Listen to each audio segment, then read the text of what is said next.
तर बघा काय माहिती आहे, काय म्हटलं याच्यात उपरोक्त विषयास अनुसरून माये सप्टेंबर 2025 पासून शालांत वेतन प्रणालीमध्ये ऑनलाईन देयक सादर करताना खालील सूचनांचे काटेकोरपणे पालन करून वेतन देयके DDO2 सादर करावे.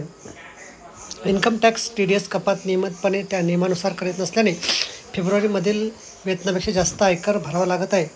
आयकर विभागाकडून जादा कपात झालेला आयकर परत करणे सुविधा उपलब्ध असल्याने पुढे सर्व कर्मचाऱ्यांच्या वेतनात एकूण विलंब वित्तसंबंधी 10% कपात करण्यात यावी. या कार्यालयाचे असे निर्देशन झाले आहे की या कार्यालयाची कोणती रजा मंजुरीशिवाय रजा कालावधीतले वेतन काढण्यात येत आहे. त्यामुळे यापुढील प्रलंबित वेतन पूर्वपरवानगीशिवाय शालांत प्रणालीवर टाकण्यात येऊ नये.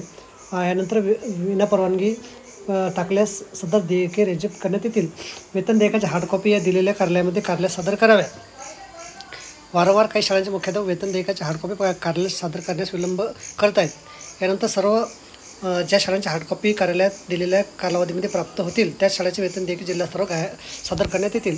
वेतन देयकाच्या हार्डकॉपीसोबत यथोचित प्रमाणपत्र सादर करण्यात येत आहे. त्या प्रमाणपत्रावर त्या शाळावर कार्यरत प्रत्येक शिक्षकाची स्वाक्षरी असल्याशिवाय देयके स्वीकारले जाणार याची दक्षता घ्यावी.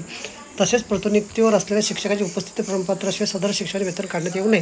निलंबित शिक्षकासंदर्भात ते कुठल्याही प्रकारचा उद्योगधंदा करत नसल्याचे प्रमाणपत्र मुख्याध्यापकांच्या स्तरावर प्राप्त करून घेऊनच उदरनिर्वाह भत्ता अदा करावा.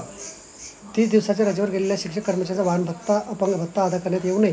जिल्हा कार्यालयाकडून विहित केलेल्या दिनांकास ऑनलाईन देयके यापुढे प्राप्त न झाल्यास DDO2 प्राप्त असलेले देयके DDO3 पाठवण्यात येतील व या विलंबास DDO1 मुख्याध्यापक म्हणून संबंधित शाळेचे मुख्याध्यापक याची जबाबदारी निश्चित करण्यात येईल.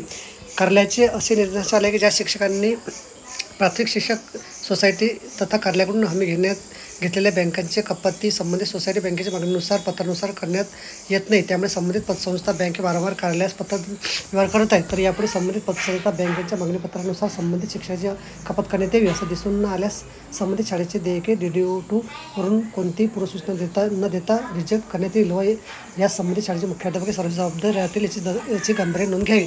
तर बघा अशा प्रकारे अत्यंत महत्त्वाची माहिती आपल्या समोर व्हिडिओसुद्धा आवडल्यास लाईक करा, शेअर करायला विसरू नका. धन्यवाद.